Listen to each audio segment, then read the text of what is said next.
오늘은 한 달에 딱 한 번 있는 축복 금요 기도회 시간입니다.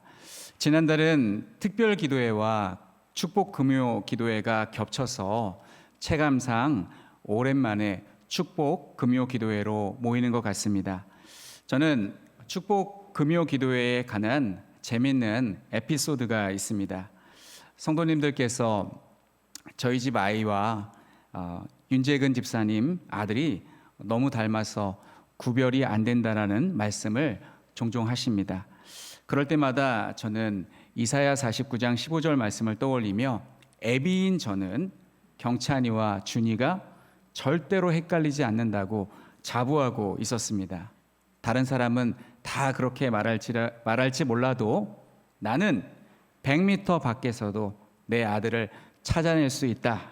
그렇게 자부하고 있었는데 몇 달 전에 축복 금요 기도회 때 저희 집 아이가 안수 기도를 받으려고 강대상에 올라와서 무릎을 꿇고 대기하고 있었습니다. 아버지인 저는 안수 기도를 해주려고 다가가서 기도 제목 종이를 받고 기도를 해주려고 보니 뭐라고 쓰여 있는지 아십니까? 윤준. 야, 세상에 나도 이렇게 헷갈리니 성도님들은 오죽하시겠나 싶은 생각이 들었습니다. 그러나 하나님은 이사야 49장 15절에서 이렇게 말씀하십니다. 여인이 어찌 그 젖먹는 자식을 잊겠으며 자기 태에서 난 아들을 긍휼히 여기지 않겠느냐. 그들은 혹시 잊을지라도 나는 너를 잊지 아니할 것이라. 아버지와 어머니는 자기가 낳은 아이를 다른 아이와 헷갈려 하거나 혹은 잊을지라도 하나님은 우리를 절대로 헷갈려 하시거나 잊지 않으실 줄로 믿습니다. 그리고 오늘 축복 금요 기도회를 통해서 병들어 아프신 분들이 치유되고 마음이 상하신 분들이 위로받고 간절히 구하고 바라는 모든 기도의 제목들이 응답되는 시간이 되실 수 있기를 간절히 축원합니다. 저는 오늘 하나님은 실수하지 않으신다네 라는 제목으로 말씀을 전하려고 합니다. 오늘 본문 말씀은 야곱이 밧단 아람으로 가는 길목에서 있었던 한 사건을 다루고 있습니다. 그동안 우리는 야곱에 대해서 수많은 설교를 들어왔습니다. 야곱은 항상 잔머리를 굴렸기 때문에 우리는 야곱에 대해서 나쁜 이미지를 가지고 있습니다. 야곱을 한마디로 표현하자면 얍사바다입니다.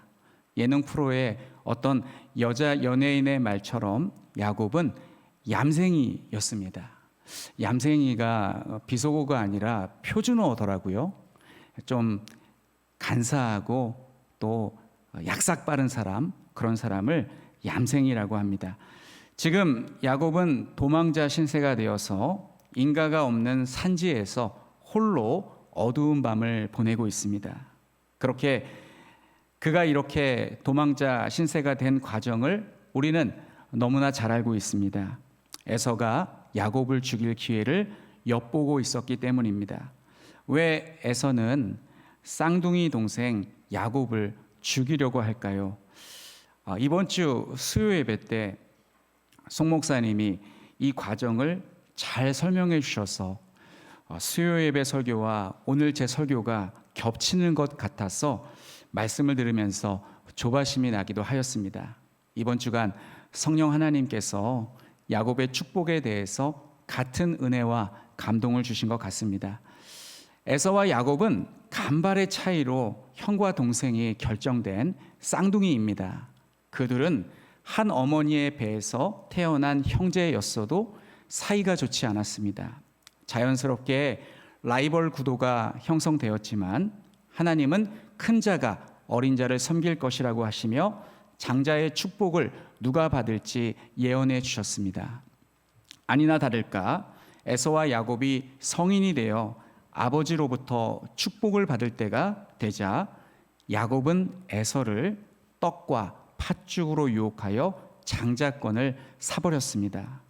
이렇게 간교한 방식으로 형의 장자권을 사고자 했던 야곱도 잘못이지만 야곱의 술수에 넘어가 장자권을 팔아버린 에서는 더 큰 잘못을 범했습니다. 떡과 팥죽에 장자권을 팔아버린 에서를 비난하지 마십시오. 에서는 약과입니다. 오늘날 많은 현대인들이 에서의 선택을 합니다.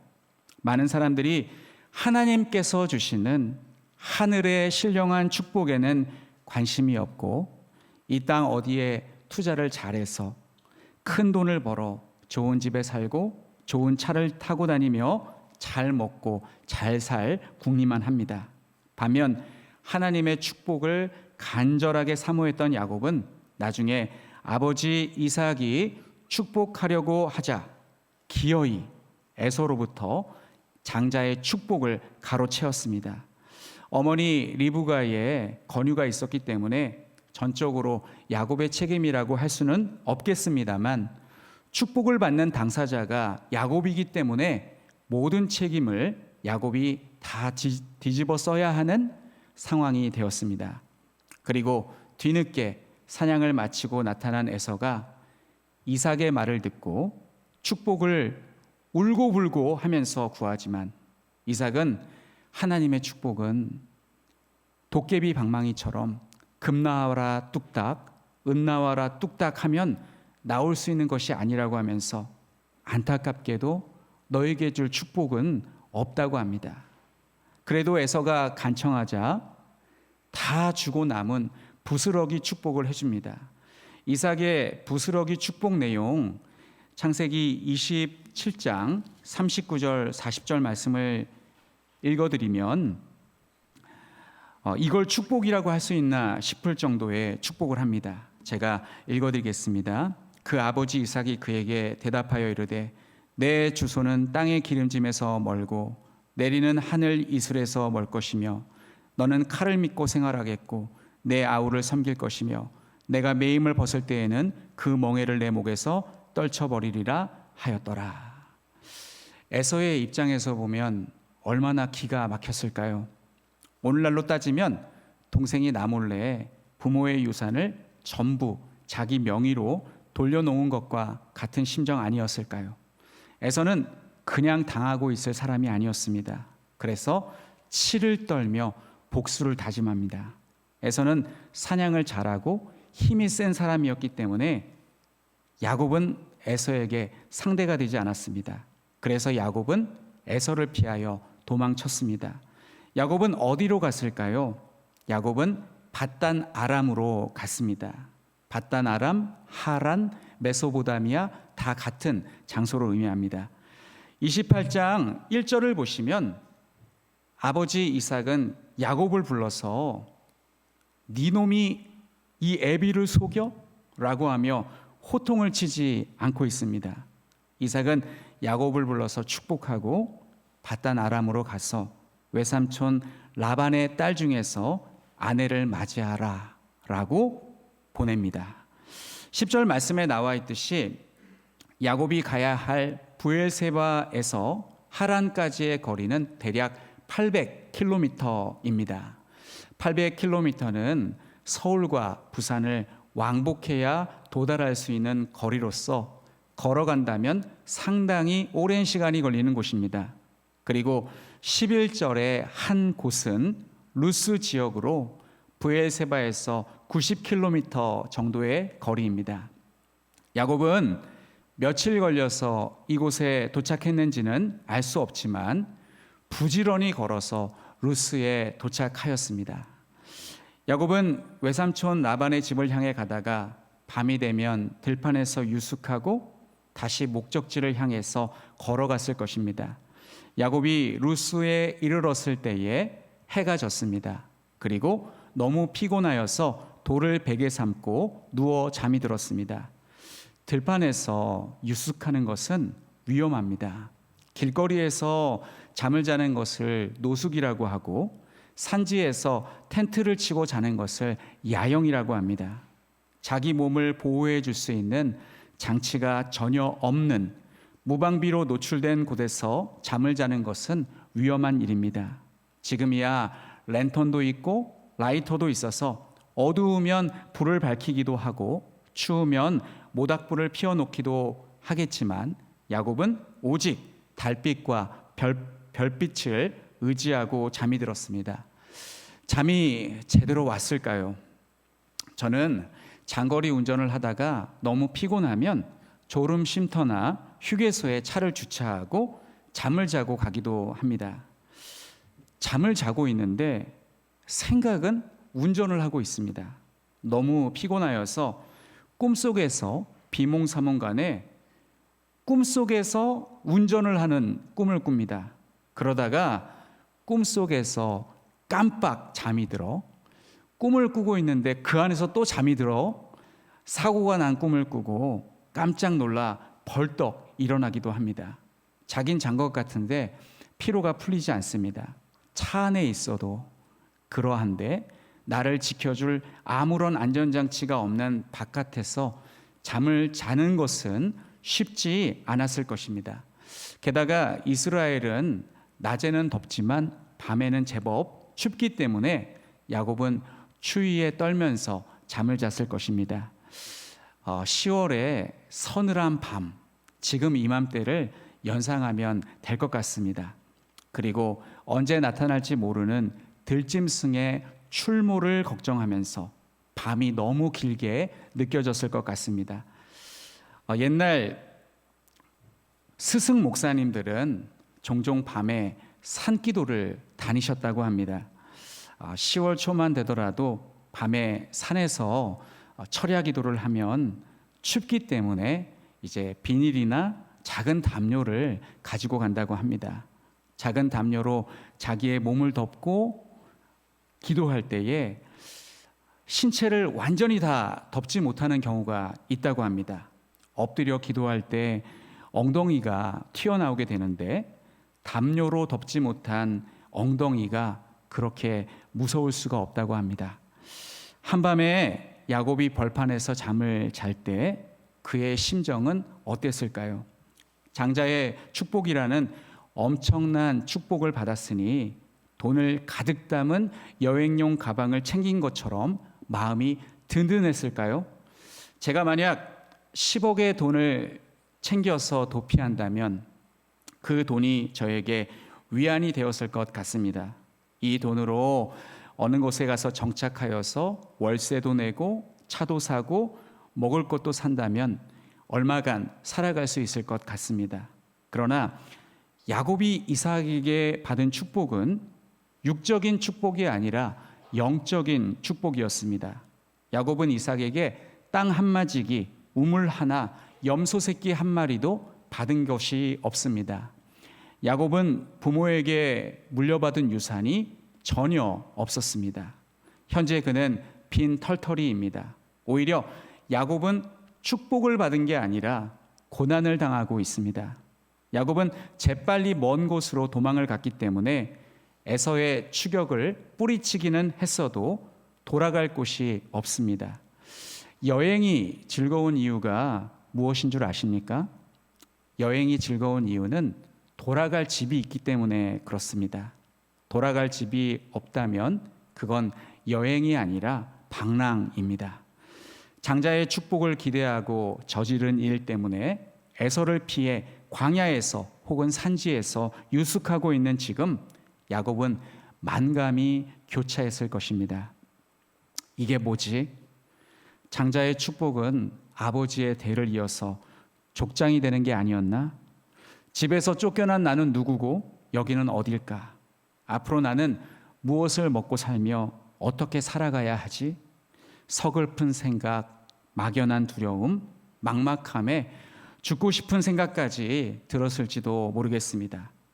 야곱은 하나님의 축복을 믿고 어머니의 말씀을 따른 것이 자기가 돌이킬 수 없는 실수를 한 것처럼 생각되거나 아니면 하나님께서 나에게 실수하신 것처럼 느껴졌을 것입니다. 원래 사람이라는 존재는 연약해서 잘 되면 내 탓, 일이 잘못되면 조상 탓을, 남 탓을 하지 않습니까?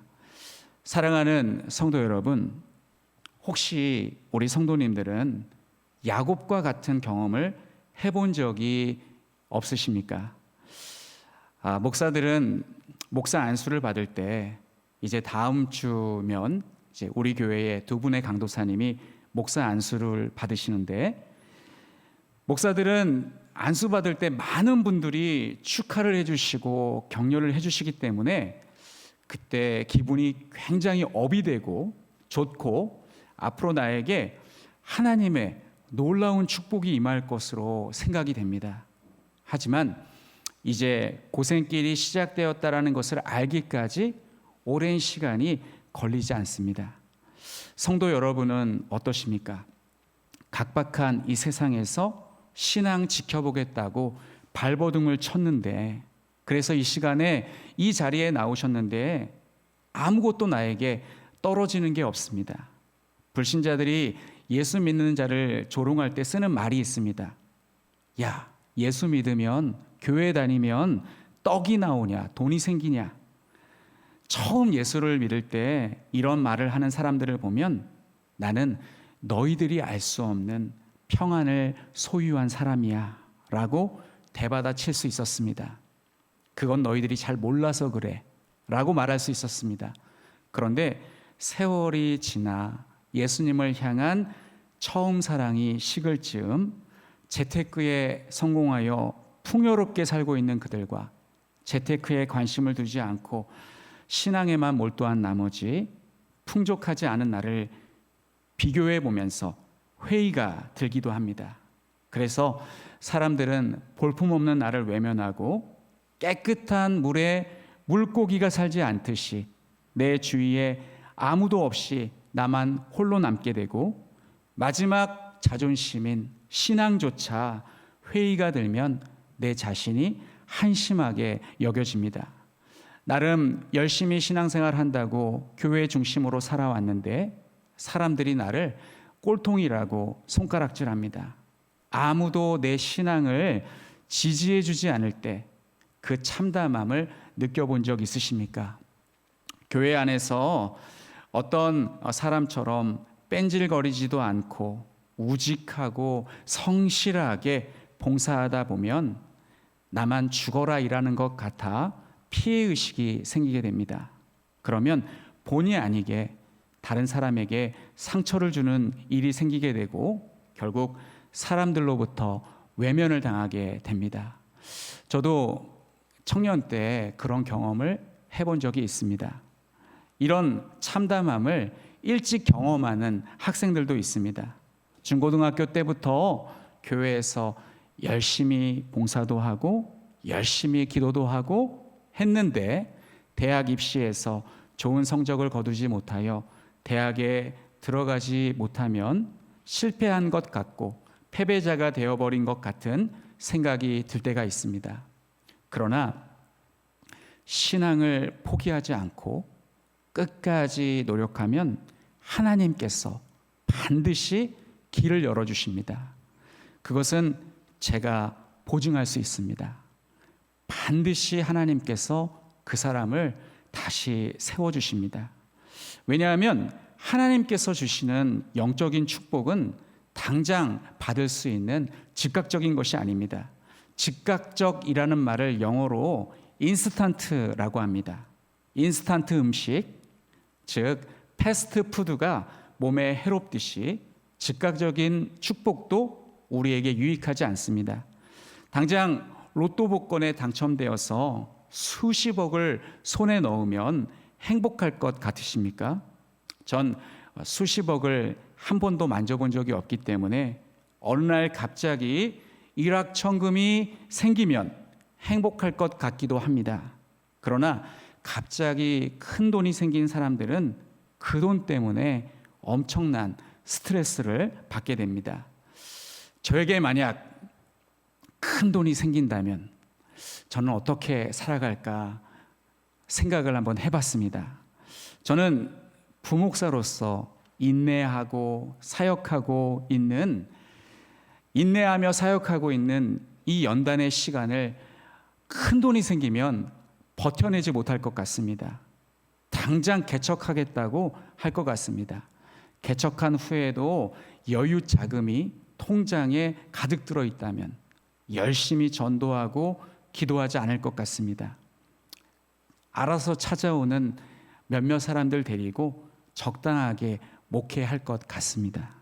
그래서 우리에게 갑작스러운 축복은 축복이 아니라 마약입니다. 이것은 성도님들도 마찬가지라고 생각합니다. 땀 흘려 노력하지 않았는데 갑자기 큰 돈이 생길 경우에 신앙하지 않는 자식들이 알아서 자수성가하면 사람들은 하나님을 의지하지 않게 됩니다. 이런 사람들은 하나님을 경험하지 못했기 때문에 하나님과 점점 더 멀어지게 됩니다. 그래서 하나님은 축복을 패스트푸드가 아닌 슬로우 푸드로 주십니다. 천천히 정성을 다해 영양가 있는 음식을 만들어서 우리에게 주십니다. 고사성어 중에 대기만성이라는 말이 있습니다. 큰 그릇은 만들어지기까지 오래 걸린다라는 뜻입니다. 하나님께서 야곱에게 주신 장자의 축복은 대기만성형 축복이었습니다. 빈손으로 야반도주한 야곱은 20년 후에 11명의 아들과 엄청나게 많은 가축을 이끌고 돌아옵니다. 성경을 자세히 보니까 야곱이 다시 고향으로 돌아올 때 라헬이 베냐민을 낳기 전이었기 때문에 11명의 아들과 돌아온 것입니다. 하나님의 축복은 플라토닉한 정신적인 축복이고 이 세상에서 받는 복은 세속적이고 천박한 것이라는 생각은 헬라인들이 주장했던 영지주의와 다를 바가 없습니다. 하나님은 하나님과 관계가 올바르게 정립된 사람에게 물질의 축복도 주십니다.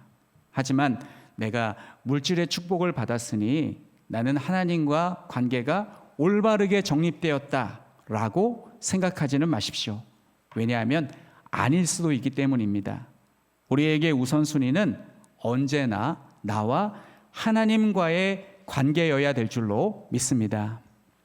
사랑하는 성도 여러분, 오늘 밤 저는 여러분들을 베델로 불러오고 싶습니다.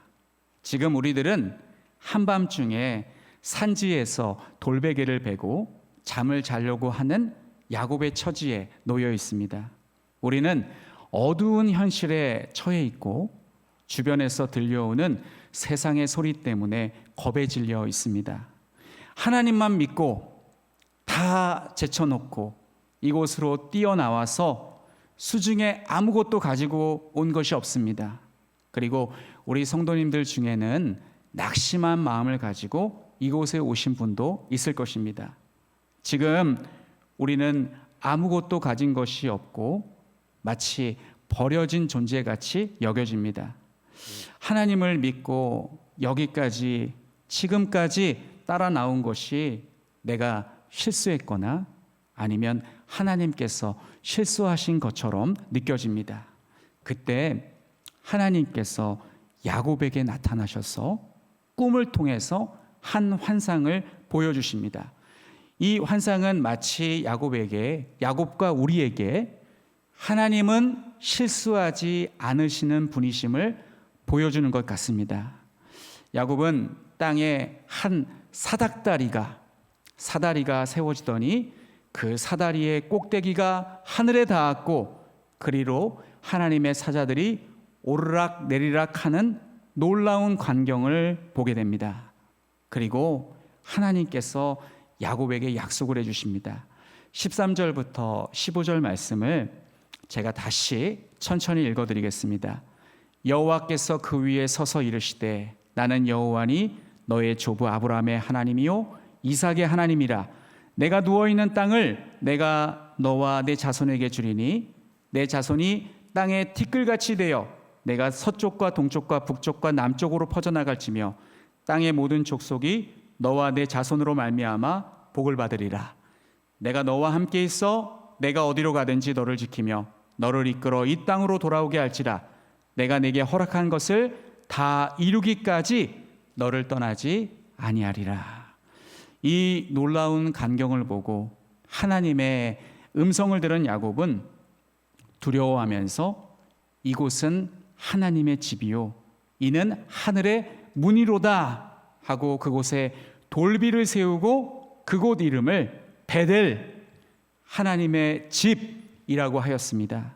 베델은 그가 고백한 대로 하나님의 집이라는 뜻입니다. 저는 오늘 이곳이, 지금 이 자리가 여러분들에게 하나님의 축복을 받는, 그리고 기도의 응답을 받는 하나님의 집이 되기를 축원합니다. 이곳에서 우리의 기도가 응답되고 하나님께로부터 복을 받는다면 우리가 이곳을 베델, 즉 하나님의 집이라고 부르지 못할 법이 세상에 어디 있겠습니까? 오늘 본문의 12절 말씀은 예수님께서 나다나엘을 부르실 때 인용한 말씀이기도 합니다. 요한복음 1장 50절과 51절 말씀을 보겠습니다. 우리 이 말씀은 다 같이 읽어보겠습니다. 시작. 예수께서 대답하여 이르시되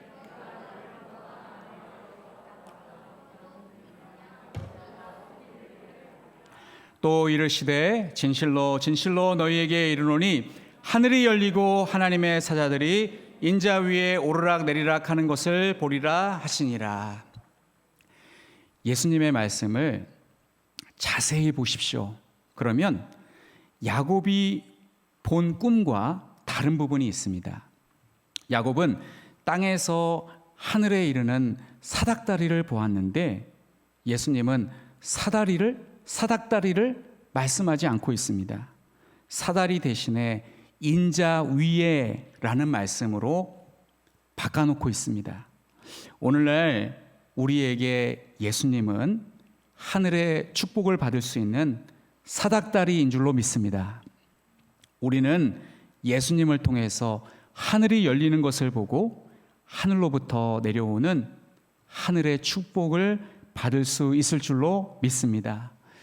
18절과 19절 말씀을 보시면 하나님의 약속을 받은 야곱은 환상을 보여주신 그곳을 돌을 세워서 표시하고 그곳에 기름을 붓고 그곳 이름을 베델이라고 불렀습니다.